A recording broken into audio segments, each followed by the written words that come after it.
This hearing of the Committee on the Judiciary, Subcommittee on Commercial Administrative Law, will now come to order. Without objection, the Chair will be authorized to declare a recess of the hearing. I'll now recognize myself for a short statement. We continue our hearings on the ramifications of auto industry bankruptcies and their effect on dealers and other issues. In my opening statement yesterday, I raised concerns about the impact of Chrysler and General Motors bankruptcies on automobile dealers and tort claimants. We heard responses from Mr. Bloom, the administration's auto task force, on these and other issues. Today we'll have the perspective of Chrysler and GM, as well as other interested parties.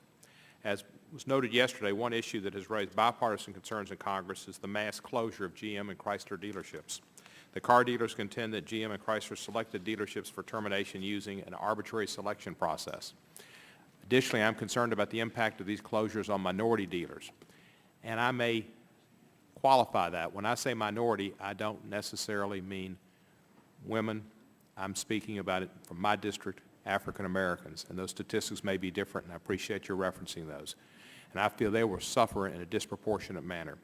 Yesterday, I briefly spoke about Mr. John Roy, who was the only African American Chrysler dealer within a 300-mile radius of Memphis, his dealership being in South Haven.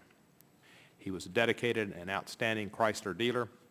Chrysler decided to terminate his franchise. There were business decisions that he had to engage in because of that affected his business and terminated it. I'm very interested in the criteria used to determine the dealers that were allowed to remain in business and those which weren't, and particularly minority dealers.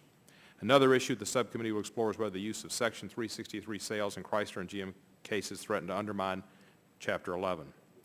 The court in both cases approved the sale of a substantial number of assets by Chrysler and GM to newly created entities that were to become the new Chrysler and the new GM.